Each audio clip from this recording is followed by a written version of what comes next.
Well, gentlemen, welcome. It's great to have you back in Washington, and good seeing you all again. And Mr. President, Mr. Prime Minister, it's an honor to welcome you to the historic anniversary. It's kind of interesting. 25 years ago today, it was this very day, Poland joined NATO, and some of you may remember I was very involved in that happening. And during that ceremony, the former Secretary of State, Madeleine Albright, made this following statement. She said, "When we stand together, no force on earth is more powerful. When we stand together, no force on earth is more powerful." I believe that then, and I believe it now.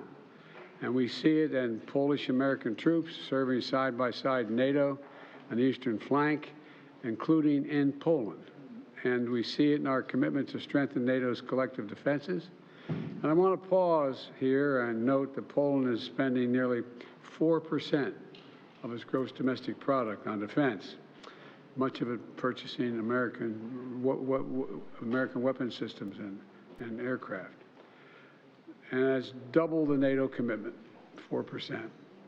We also see it in our support for Ukraine and the force of Putin's vicious onslaught against Ukraine in a way that is just I won't even describe it.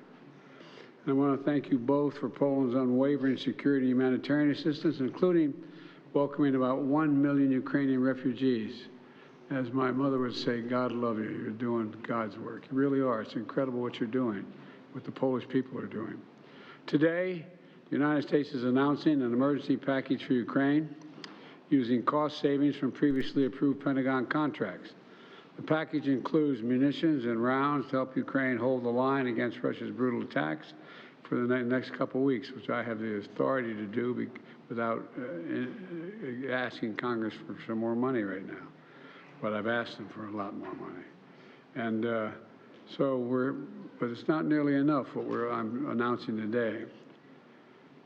Congress must pass the bipartisan national security bill now, which includes urgent funding for Ukraine. We must act before it literally is too late, before it's too late. Because as Poland remembers, Russia won't stop at Ukraine. Putin will keep going, putting Europe, the United States, and the entire free world at risk, in my view. So thank you both again for being here at this critical time. And with that, Mr. President, I hand it over to you. The floor is yours.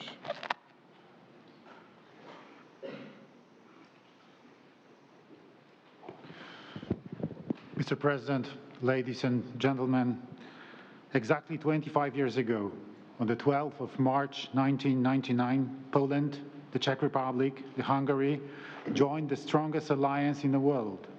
The dream of many generations of Poles came true. There is no better place to celebrate this special anniversary than the White House. Courageous decisions were made right here in the capital of the United States by both Democrats and Republicans. NATO expanded to the east. Poland joined the free world, the West, where it has always belonged. And for those courageous decisions and for their unwavering support, I would like to thank all the Americans who contributed to them. I express these thanks to you, Mr. President, bearing in mind that at the time you were one of the leaders of the support in the US Senate for Poland's accession to NATO. I thank you on behalf of millions of Poles. Thank you, Mr. President. During these 25 years, we have shown that we are a reliable and proven ally. Even when our soldiers fought side by side with American soldiers in Iraq and in Afghanistan. Poland knows, like a few other countries in the world, that security comes at a price. That is why we spend more than 4% of our GDP on maintaining and modernizing our armed forces. This is the highest percentage in the alliance. Russia's aggression against Ukraine clearly demonstrated that the United States is and should remain the security leader. But other allies must take more responsibility for the security of the alliance as a whole. That is why I believe it's necessary for all NATO countries to increase their defense spending from 2 to 3% of GDP. 2% was good 10 years ago. Now, 3% is required in response to the full-scale war launched by Russia right beyond NATO's eastern border. We Poles believe in America. We believe that Poland and Europe need more America, militarily, politically, and economically. More American spirit in thinking and acting. I have had the opportunity to discuss this point with Mr. President on many occasions. Also, when we received you twice in Poland. A year ago, when we met in Warsaw, I announced that when Poland would chair the Council of European Union in the first half of 2025, our top priority would be to deepen cooperation between the United States and the EU. We are working consistently in this direction in Poland. That is why we are buying the most advanced American weapons in the world: Abrams tanks, F-35 fighter jets, Apache helicopters, or HIMARS missile launchers. Close cooperation with the US also applies to other important areas, such as energy. Work is already well advanced on the construction of Poland's first nuclear power plant, which we are building with American companies. Tomorrow in Georgia, I will have the opportunity to visit such a modern nuclear power plant. We attach great importance to further American investments in Poland. I hope that our joint visit with the Prime Minister will contribute to deepening bilateral economic relations. We invite new American companies to come to Poland.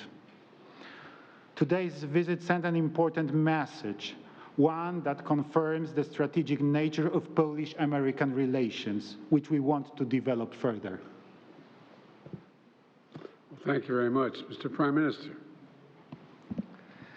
Mr. President, I would like to thank you not only for inviting us for the anniversary of Poland's membership in NATO, but first of all for the fact that you never forgot why NATO was established, because some did forget.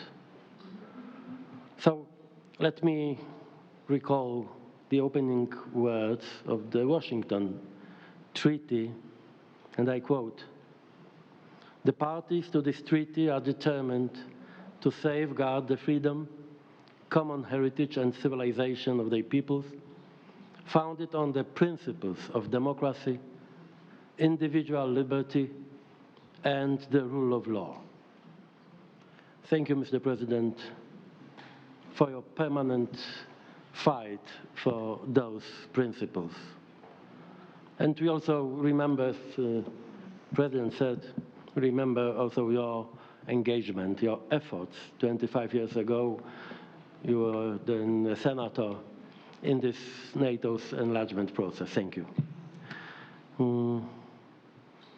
And, you know, I want you to know that your campaign 4 years ago was really inspirational for me and for so many Poles. And we were encouraged, and you know for what. After your fight, after your victory, thank you for your determination. It was something really important for, not only for the United States. Today, I would like to pass on to you, on behalf of Poles, just one message.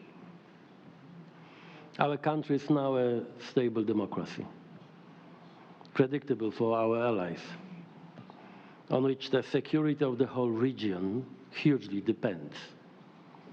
When we Poles started on our road to the West, Pope John Paul II said, "There can be no just Europe without an independent Poland." And today, I would say, there can be no safe Europe without a strong Poland. And of course, I would say also that there can be no just Europe without a free and independent Ukraine. We are here today with President Duda also to reaffirm that Poland is and will be a solid and lasting pillar of the transatlantic community, no matter who wins the elections in our country. We treat our obligations seriously, more than anyone else in Europe. And we hope that none of our NATO partners will undermine the most important obligation of all, which is Article 5 of the treaty. There are still great challenges ahead of us. So let us stand firm, Mr. President, and always together. Thank you.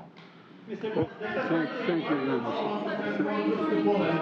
Thank you, Mr. Mr. President, Mr. Marsh, Ernst has begun. Thank you again for being here. And America's commitment to Poland is ironclad. We mean what we say, that, you know, an attack on a single inch of soil of a NATO partner is an attack on all of us. And that's what keeps us all safe, in my view. And I look forward to our conversation, working together in the years ahead. And as Secretary Albright said, we stand together as allies. When we do that, no force on earth is more powerful. So thank you, and we'll get down to business in a second here. Thank you.